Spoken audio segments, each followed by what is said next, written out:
시편 9편 교독하겠습니다. 주님은 억울한 자들이 피할 요새이시며 고난받을 때 피하실 견고한 성이십니다. 주님을 찾는 사람을 주님께서는 결단코 버리지 않으시므로 주님의 이름을 아는 사람들이 주님만 의지합니다. 주님, 나에게 은혜를 베풀어 주십시오. 죽음의 문에서 나를 이끌어내신 주님, 나를 미워하는 자들에게서 받는 고통을 살펴주십시오. 그렇게 하시면 주님께서 찬양받으실 모든 일을 내가 전파하겠습니다. 주님께서 베푸신 그 구원을 아름다운 시온의 성문에서 기뻐하며 외치겠습니다. 저 이방 나라들은 자기가 판 함정에 스스로 빠지고 자기가 몰래 쳐놓은 덫에 자기 발이 먼저 걸리는구나. 주님은 공정한 심판으로 그 모습 드러내시고 악한 사람은 자기가 꾀한 일에 스스로 걸려드는구나. 악인들이 갈 곳은 수올, 하나님을 거역한 문 나라들이 갈 곳도 그곳뿐이다. 그러나 가난한 사람이 끝까지 잊혀지는 일은 없으며 억눌린 자의 꿈도 결코 헛되지 않을 것이다. 주님, 일어나십시오. 사람이 주님께 맞서지 못하게 하십시오. 주님께서 저 이방 나라들을 심판하십시오. 주님, 그들을 두려움에 떨게 하시며 자신들이 한낱 사람에 지나지 않음을 스스로 알게 하여 주십시오. 아멘.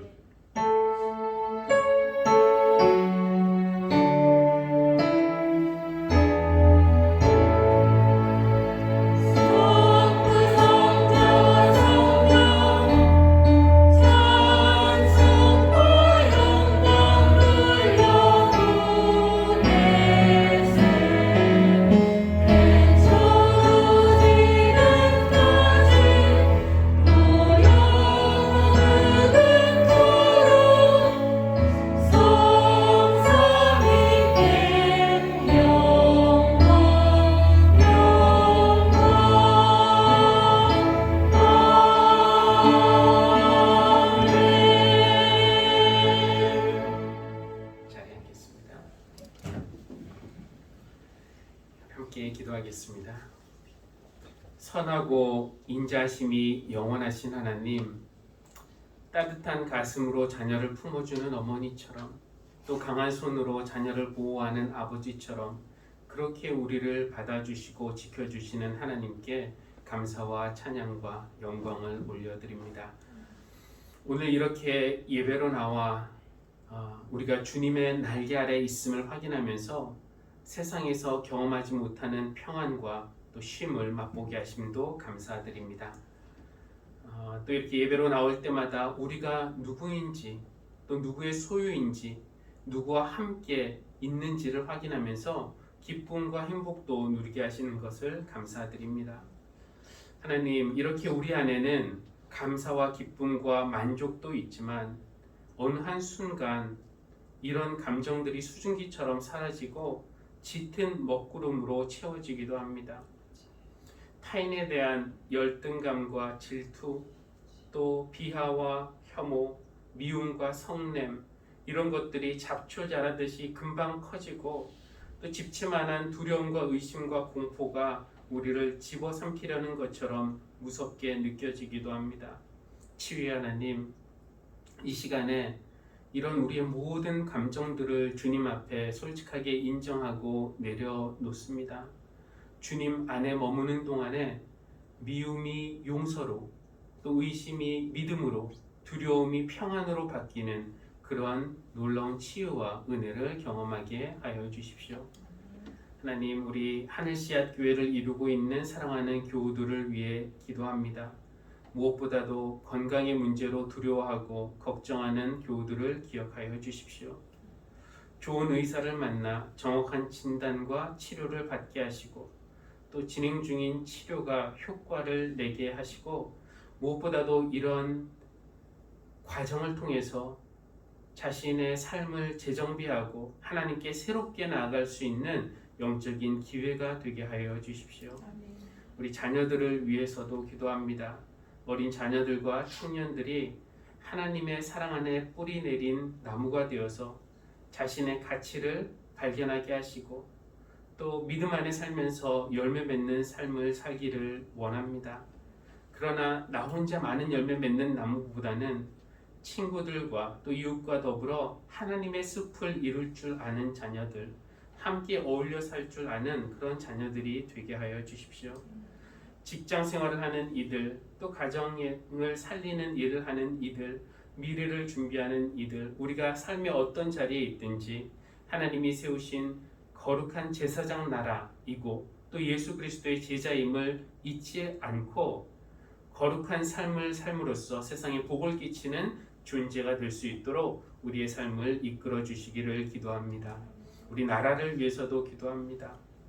안타까운 죽음과 희생으로 눈물 흘리는 일, 또 사회적인 약자에서 당하는 억울함으로 한이 맺히는 일, 혐오의 대상이 되어 공포 속에서 살아가는 그런 일이 없는 안전하고 공정하고 또 평화를 이루는 나라가 되기를 원하오니 지도자들과 온 국민이 한 마음을 이루게 하여 주십시오. 오늘의 예배를 성령께서 주관하여 주시기를 기도합니다.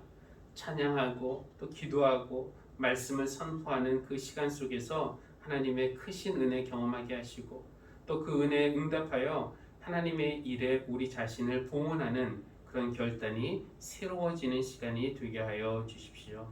감사드리며 예수님의 이름으로 기도합니다. 아멘.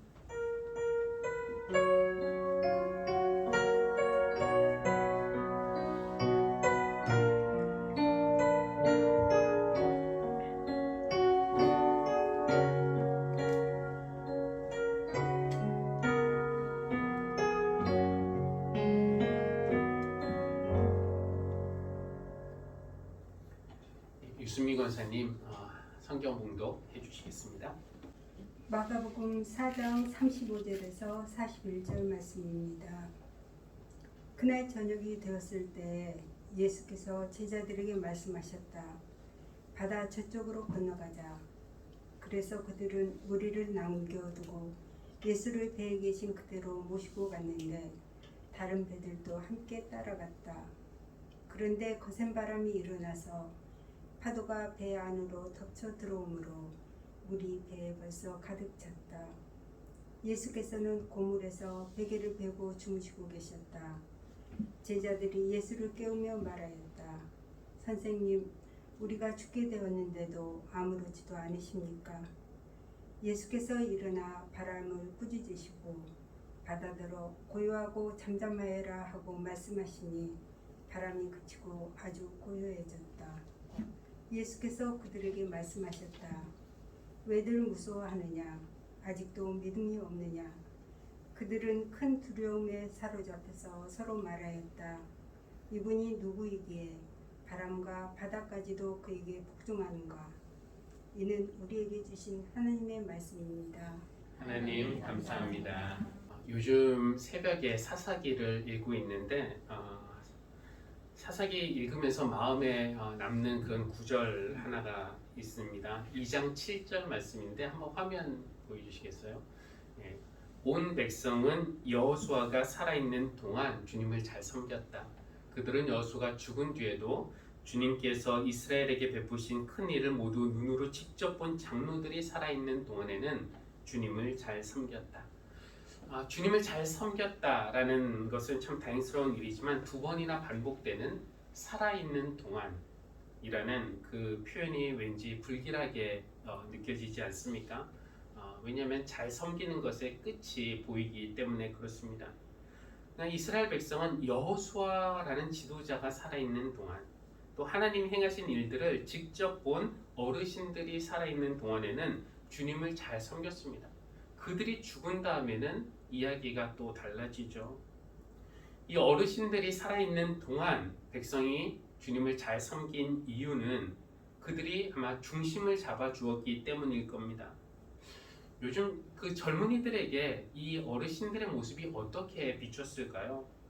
하나님의 율법을 하나하나 철저하게 지키려는 그들의 모습이 어쩌면은 좀 따분하고 시대에 뒤떨어진 것처럼 보였을 수도 있고, 하나님 잘 섬겨야 한다, 이런 말이 젊은이들에게는 좀 불편한 꾸지람이나 잔소리처럼 들렸을 수도 있습니다. 누군가 나를 붙잡아주는 존재가 있다는 것은 한편 고마운 일이지만 때로는 그 꾸지람을 듣기 싫을 때는 좀 마음이 불편하기도 합니다. 지난주에 그 있었던 또 한 가지 일에 대해서 말씀을 드리고 싶은데, 어느 TV 프로그램을 봤는데 거기에 이제 전 축구 선수 박지성이 출연을 했습니다. 근데 이제 레전드와 같은 그런 축구 선수들이 은퇴 후에 지도자의 길을 택해서 축구 감독이 되곤 하는데, 박지성은 감독이 아니라 축구 행정가가 되었어요. 그래서 진행하는 사람이 묻습니다. 사람들이 이 박지성 선수가 감독이 되는 그런 모습 보고 싶어 할 텐데 왜 감독이 되는 길을 걷지 않고 행정가의 길을 걷게 되었는지 그렇게 묻습니다. 박지성은 우리나라 국가대표와 또 네덜란드에서는 이 히딩크 감독 아래서, 또 영국 그 맨체스터 유나이티드에서는 그 퍼거슨 감독 아래에서 대부분의 축구 생활을 했는데, 그 감독들에게 있는 감독으로서의 능력이 자기에게는 없는 것 같다라고 그렇게 대답을 합니다. 그래서 감독의 능력이 도대체 구체적으로 무엇이냐라고 묻는 질문에 그것은 선수의 어떤 가능성, 잠재력을 최대한 끌어내는 능력인데 그것은 당근만으로도 되지 않고 또 채찍만으로도 되지 않는다고 그렇게 말하는 겁니다. 그러니까 칭찬하고 격려할 때는 칭찬하고 격려해야 되고요. 또 꾸짖을 때는 꾸짖어야 하고 밀어붙일 때는 밀어붙여야 하는데, 그렇게 최대치의 선수의 능력이 나오도록 때로는 그 선수를 압박하고 밀어붙여야 하는데, 박지성은 자신에게는 나는 채찍을 사용하는 능력은 없는 것 같다, 이거 알기 때문에 감독의 길을 가지 않는 것이 맞는 것 같다고 판단했다는 겁니다. 그것을 듣는 순간 제가 목회자가 된 것이 잘한 결정인가 라는 그런 의심이 살짝 들기도 했어요. 제가 제일 못하고 또 하기 싫어하는 것 중에 하나가 이 꾸짖는 일, 뭐 어린아이든 어른이든 잘못을 이렇게 꾸짖는 그런 일들을 제가 잘 못하기 때문입니다. 어렸을 때 교회에서, 뭐 커서도 마찬가지지만 교회에서 제일 싫었던 것 중에 하나는 교인들을 꾸짖는 그런 설교를 듣는 것이었습니다. 그게 그렇게 적응이 안 되더라고요. 막 설교자가 꾸짖으면은 속으로 목사님이나 잘하세요라는 그런 교만한 생각이 진짜 목사가 되기 전의 일입니다만, 아마 제가 목사가 되면은 다른 사람들도 나를 그렇게 생각할까라는 그런 마음이 있어서 그랬을까요? 저는 목사가 되면은 쓸데없이 꾸짖는 설교는 하지 말고 좀 복음을 제대로 선포하는 그런 설교자가 되고 싶다는 생각을 하기는 했지만, 이 꾸짖지 않는 축구 감독이 좋은 감독이 되지 못하는 것처럼 꾸짖지 않아서 여러분의 신앙의 최대치를 끌어내지 못하는 그저냥 평범한 목회자가 되어버린 것은 아닌지 순간 불안한 그런 생각도 들기도 했습니다. 중년에 저희 아버지가 쓴 시 하나를 소개하고 싶은데요. 제목은 회초리라는 그런 시인데 화면 한번 보여주겠습니다. 두 2개의 페이지로 되어 있는데요. 회초리는 차라리 나를 인도하는 지팡이, 노년의 아버지, 회초리 거둔 다음부터 자식은 곱비 풀린 망아지, 곁길로 들어선 좌표 뒤늦게 확인하면서 회초리 그친 것을 핑계하다니, 당신은 가시고 아무도 제게 종아리 걷어라 하지 않으니 이 자식 언제 사람 노릇 해봅니까? 회초리 좋아할 사람이 어디 있겠습니까? 마는 우리는 뒤늦게나마 회초리가 나를 지켜주는 고마운 것이었구나 라는 것을 깨닫기도 합니다. 우리를 꾸짖는 존재가 사라질 때 우리는 너무나 쉽게 곁길로 벗어나는 그런 경향이 있는 사람들이다. 인간은 누구나 그렇다라는 거 우리가 인정한다면은 이 잘 꾸짖는 것, 그 꾸짖는 것의 중요성을 인정하지 않을 수 없습니다. 그렇다면 우리 주님 예수님은 잘 꾸짖는 분이셨을까요? 꾸짖는 분으로서의 이미지와 예수님이 잘 연결 안 될 수도 있겠지만 오늘 본문에서 마가복음 본문에서 예수님은 꾸짖는 분으로 등장하십니다. 오늘 본문 내용을 살펴보기 전에 이야기의 맥락을 한번 살펴보고 싶은데 이제 전후 맥락을 한번 보고 싶은데 2주 전에 우리는 예수님의 가족이 소문을 듣게 되죠. 예수가 미쳤다라는 그런 소문을 듣고 그를 붙잡으러 나섰다는 이야기를 들었습니다.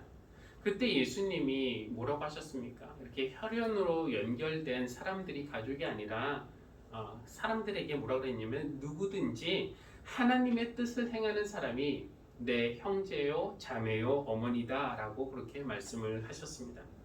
예수님은 지금 함께 하나님의 꿈에 동참하고 함께 하나님의 뜻을 행하는 사람들이 더 큰 가족인 교회를 이룬다라는 그런 말씀을 하시면서 많은 사람들을 하나님의 가족으로 초대하고 계신 것입니다. 그것이 이제 3장 마지막이었고요. 4장부터는 예수님이 여러 가지 비유들을 들어서 사람들을 가르치시는데 우리가 잘 알고 있는 비유도 씨 뿌리는 사람의 비유, 그냥 저절로 잘 자라는 그런 씨의 비유, 또 겨자 씨의 비유, 이런 모든 것들이 하나님의 나라가 어떻게 커지는지 이런 것에 대한 가르침이셨습니다. 근데 예수님이 이 비유들을 가르치신 장소에 우리가 주목해야 할 필요가 있는데요. 이제 4장 1절 한번 화면 보면요.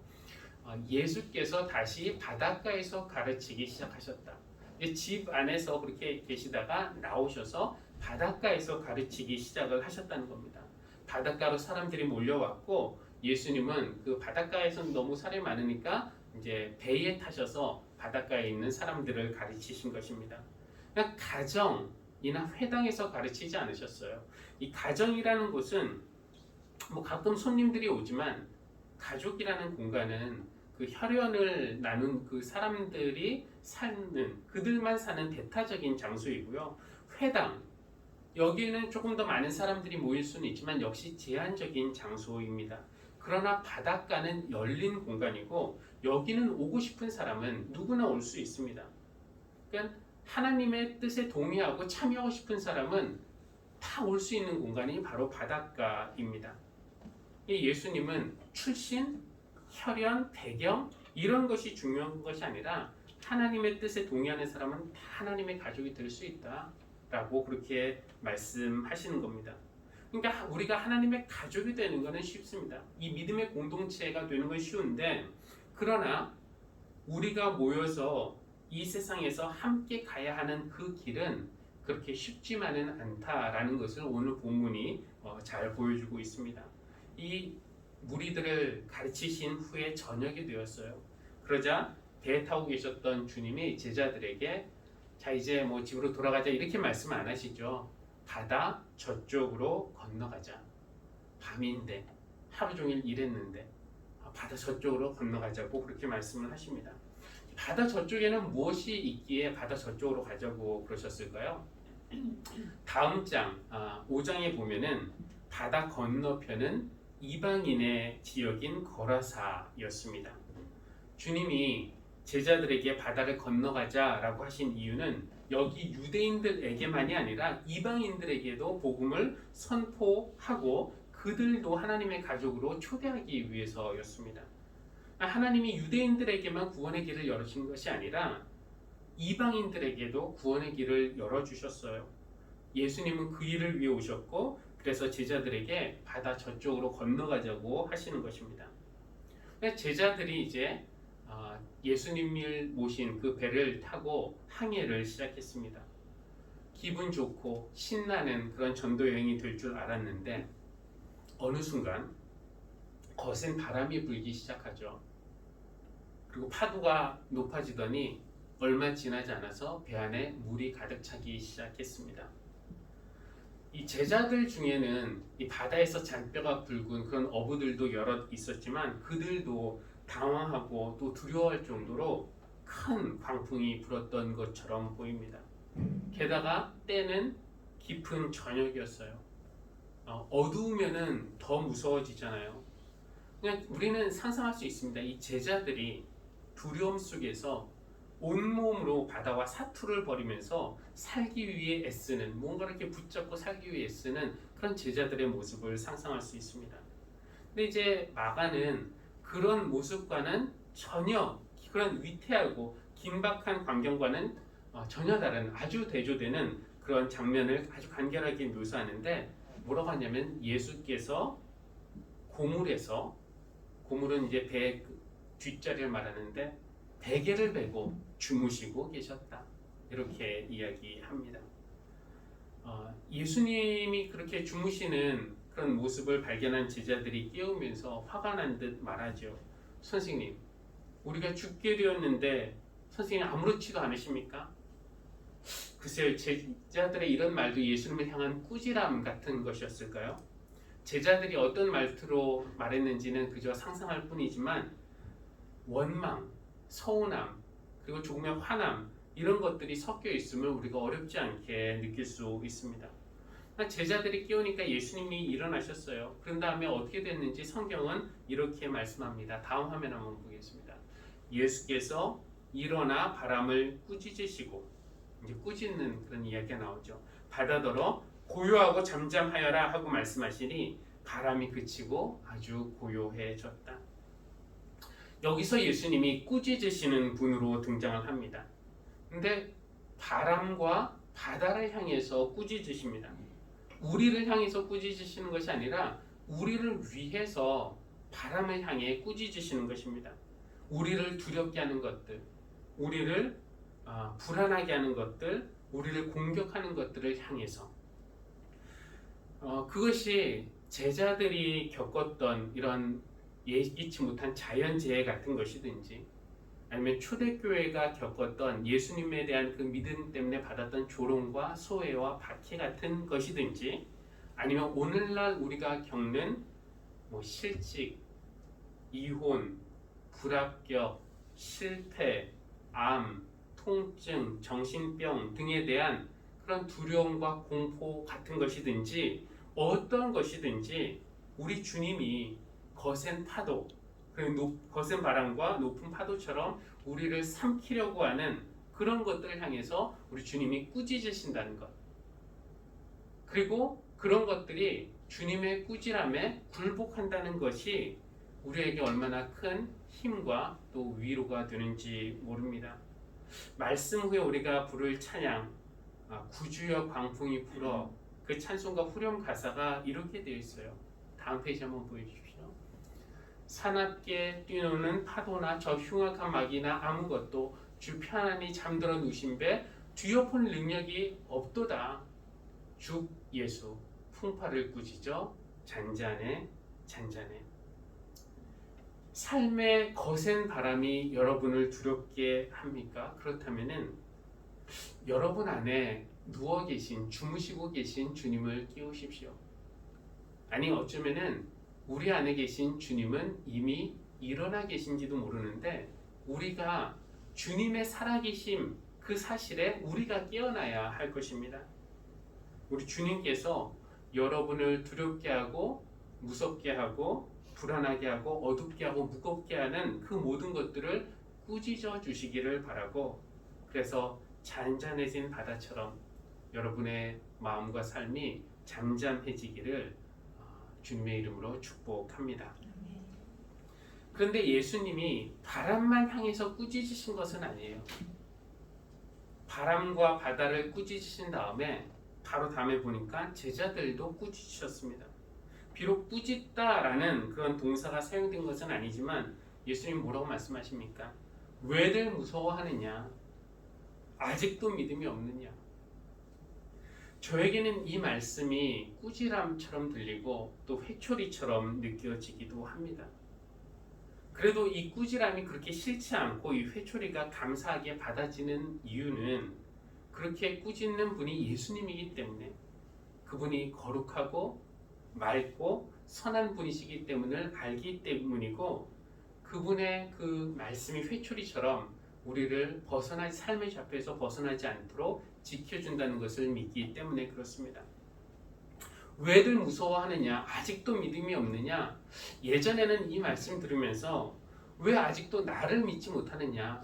왜 예수님에 대한 믿음이 없느냐라는 말처럼 들렸는데 이번에는 말씀을 준비하면서 좀 다르게 느껴졌습니다.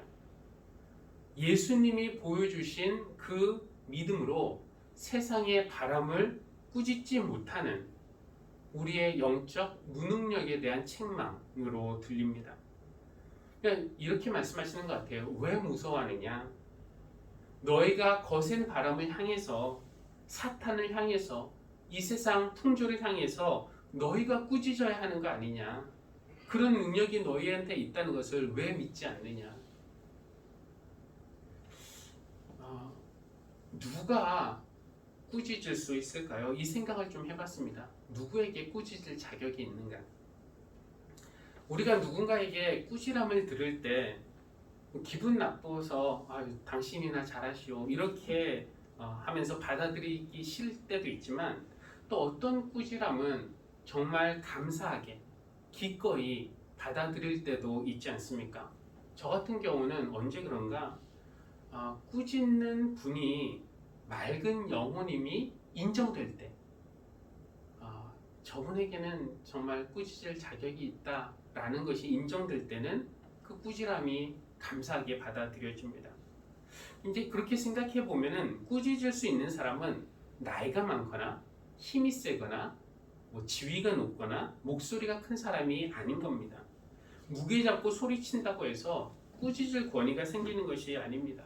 그런 사람은 호통은 칠 수는 있지만 우리는 그 호통을 감사한 꾸지람이나 회초리로 받아들이지 않을 겁니다. 속으로는 아이고 당신이나 잘하세요 이렇게 조롱하겠죠. 거룩한 사람만이 더러움을 꾸짖을 수 있고 선한 마음을 품은 사람만이 세상의 악을 꾸짖을 수 있고 때묻지 않은 순수한 영혼만이 세상의 추한 풍조를 꾸짖을 수 있다는 것입니다. 우리 시대에 뼈아픈 것 중에 하나는 꾸짖는 사람이 점점 없어진다는 거 아닐까요? TV 보면은 큰 소리 치는 사람은 많아요. 누가 잘못했다 비난하고 욕하는 사람들도 많습니다. 그러나 애정을 가지고 꾸짖는 사람, 아니 말로 꾸짖지 않아도 그 맑은 영혼 자체가 나에게 거울이 되어서 그 사람 앞에 서기만 하면은 내 부끄러운 모습이 발견돼서 고쳐야겠다 라는 생각을 들게 하는 사람, 그 존재 자체로 나를 꾸짖어주는 사람이 점점 없어진다는 것이 오늘날의 슬픈 현실처럼 느껴집니다. 더 심각한 문제는 무엇인가? 교회가 세상에서 해야 할 일이 예수님이 세상 풍조를 꾸짖었듯이 우리가 세상의 그 악한 풍조를 꾸짖어야 하는 그런 역할을 해야 되는데 교회가 그런 영적 능력을 잃어버렸다는 거 아닐까요? 우리가 정말 믿는 사람이라면은, 예수님을 믿는 사람이라면은 우리는 세상의 타락을 꾸짖을 수 있어야 합니다. 세상에 그냥 무조건 꾸짖는 게 아니라 사람을 도구화하는 그런 문화, 성을 상품화하는 그런 문화, 조건에 따라 차별을 정당화하는 그런 문화, 더 많이 소유한 것이 행복이라고 속이는 그런 문화, 어떤 수단을 써서라도 경쟁에서 이기면은 그만이지 라고 속이는 그런 풍조를 꾸짖을 수 있어야 합니다. 그런데 교회 안에 세속주의와 물질주의의 물이 이미 많이 들어와 있으면은 우리가 세상을 꾸짖으려 할 때 세상이 우리를 비웃지 않겠습니까? 아이고 당신들이나 잘하시오. 이것이 슬픈 현실입니다. 그러니까 교회가 세상을 꾸짖어야 한다고 해서 화를 내고 세상을 비판하고 목소리를 높이라 이런 것이 아닌 겁니다. 거룩한 사람만이 깨끗한 인격만이 꾸짖을 수 있다라는 것을 우리가 기억한다면은 예수님이 너희가 세상을 향해서 꾸짖어야 한다라는 그 명령은 결국 거룩한 존재가 되라는 그런 명령 아니겠습니까?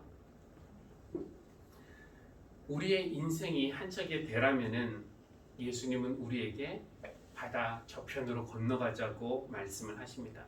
우리에게 삶의 목표를 주시는 겁니다. 하나님의 일에 동참하도록 우리를 초대하시는 겁니다. 예수님이 우리의 배에 함께 타고 계심을 기억하십시오. 그러나 제자들이 탄 배도 그랬고 또 초대교회라는 그 배도 그랬고 오늘날 우리도 그렇고 그 길 가다가 거센 바람, 높은 파도 만납니다. 그러면은 두려워하기도 하고 불안해하기도 합니다. 그럴 때 우리가 첫 번째 해야 될 거, 아까 그 소개했던 그런 찬양처럼 그 찬양 우리가 부른 찬양들도 있지만 사납게 뛰노는 파도나 저 흉악한 마귀나 아무것도 주 편안히 잠들어 누우신 배 뒤엎을 능력이 없도다. 이 믿음으로 우리가 이 믿음 가지고 있으면은 두려움에 굴복하지 않을 겁니다. 우리 안에 살아계신 부활의 주님이 일어나실 때 거센 바람은 주님의 꾸짖음에 굴복할 것이고 또 우리 마음에 평안을 주실 줄 믿습니다. 그리고 또 한 가지 중요한 것은 주님이 공급하시는 그 믿음과 능력으로 우리도 세상의 악을 향해서 거센 바람을 향해서 풍조를 향해서 꾸짖을 수 있는 교회가 되어야 할 것입니다. 제가 꾸짖는 것에 대해서 오해를 좀 하고 있었어요. 꾸짖는 목사가 된다는 것은 교인들에게 소리치는 목사가 되는 것이 아니라 맑은 영혼을 가진 목사가 되는 것인데, 꾸짖는 부모가 되는 것은 화를 내거나 때리는 잔소리하는 부모가 되는 것이 아니라 삶으로 본을 보이는 부모가 되는 것인데, 꾸짖는 교회가 되는 것은 예수의 이름으로 세상을 비판하는 그런 교회가 아니라 세상에서 묻은 때를 씻어내고 예수의 보혈로 거듭나는 거룩한 사람들이 되는 것인데, 꾸짖을 수 있는 자격은 거룩함임을 우리가 명심해야 할 것입니다. 우리의 존재가 굳이 우리가 화내고 꾸짖지 않아도 우리의 존재 자체가 누군가에게는 고마운 꾸지람이 될 정도로 우리가 그리스도 안에서 매일 거듭나서 영적으로 맑은 사람이 될 수 있기를 주님의 이름으로 기원합니다. 아멘. 우리 찬송가 371장 함께 찬양하겠습니다.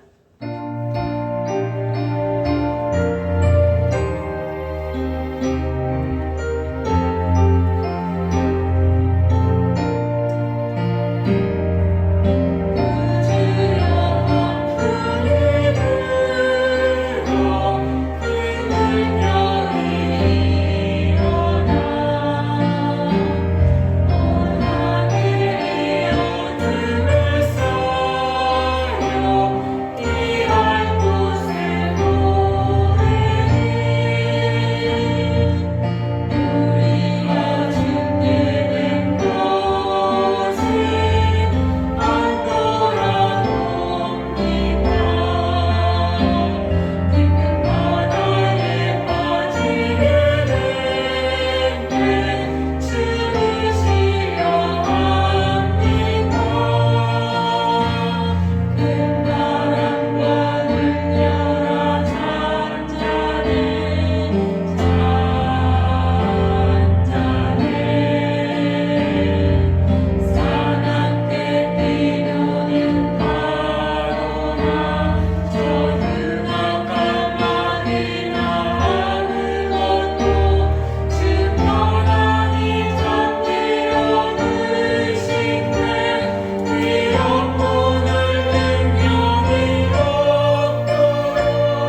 하나님, 갈릴리 바다 한복판에서 풍랑을 만나 두려움에 떨었던 제자들처럼 오늘 우리 삶도 또 우리가 살고 있는 세상도 풍랑을 만난 배처럼 위태합니다. 하나님, 우리가 타고 있는 배 안에 주님이 살아계시다는 사실에 우리가 깨어나게 해주십시오. 그리고 예수의 이름으로 기도할 때 하나님이 일하신다는 믿음을 가지고 바람과 바다를 향해서 꾸짖고 고요하고 잠잠하라고 명할 수 있는 믿음을 갖게 하여 주십시오. 그렇게 꾸짖을 수 있기 위해서는 거룩함을 갖춘 사람이 되어야 할 줄로 믿습니다. 날마다 그리스도 안에서 맑고 거룩한 영혼으로 거듭날 수 있도록 하나님 우리에게 은혜를 베풀어 주십시오. 감사한 마음으로 오늘의 예물을 주님 앞에 올려드립니다. 주님께서 받으시고 주님 뜻에 합당하게 사용하여 주시며 이 예물이 사용되어질 때 하나님 나라가 확장되는 놀라운 역사가 있게 하여 주시고 또 이 일에 동참하는 그런 우리 성도들 물질적으로 또 기도로 또 여러 방면으로 이 일에 참여할 때 하나님께서 저들의 삶에 큰 은혜와 복을 베풀어 주시기를 기도합니다. 감사드리며 예수님의 이름으로 기도합니다. 아멘.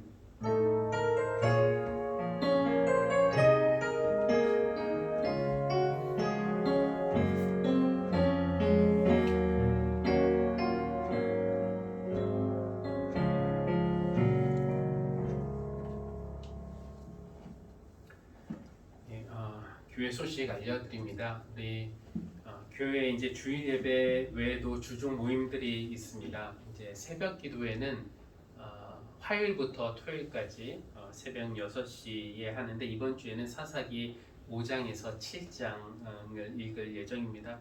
여러분도 함께 읽어주시면 좋겠고요. 수요일 저녁 예배는 7시 30분에 있고 이번 주에는 요한계시록 말씀이고요. 또 청년부 모임이 매주 목요일 저녁 7시 이번 주부터 시작합니다. 왜 예수인가라는 책으로 책을 읽고 공부하는 그런 모임이고요. 금요 골방 기도회 역시 줌으로 금요일 저녁 8시 45분에 모이고 있습니다.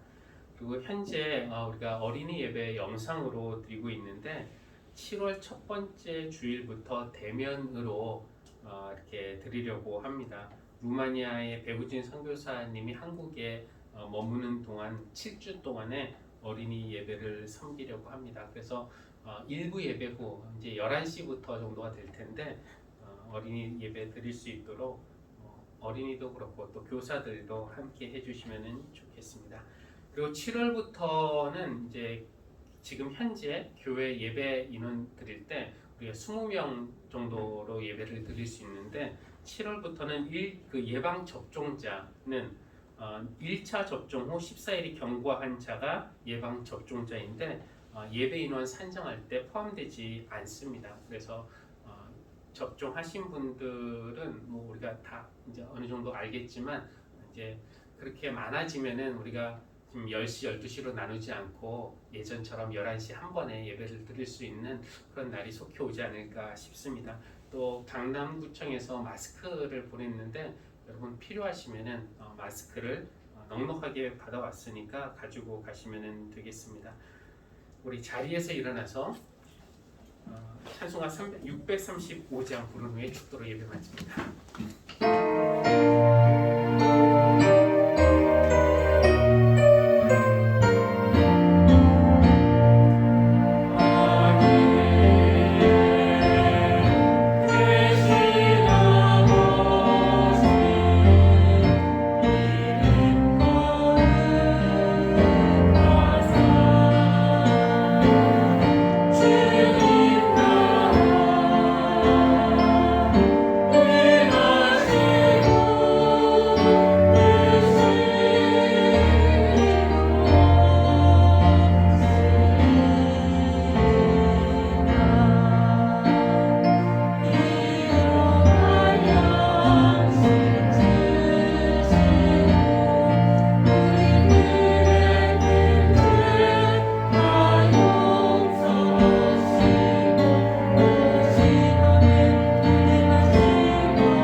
거센 바람을 꾸짖으시며 우리를 지켜주시는 예수 그리스도의 은혜와 맑고 깨끗한 영혼으로 거듭나는 것이 세상을 꾸짖는 일임을 가르쳐 주시는 하나님의 사랑과 늘 우리와 함께 하시고 격려하시며 주님 안에서 거듭나도록 기름 부으시는 성령님의 사귐이 우리 주님의 꾸지람을 감사하게 받아들이며 또 세상에 나아가 좋은 꾸지람이 되는 거룩한 존재로 살기 원하고 결단하는 모든 사랑하는 성도 위에 지금부터 영원까지 늘 함께 하시기를 간절히 축원합니다.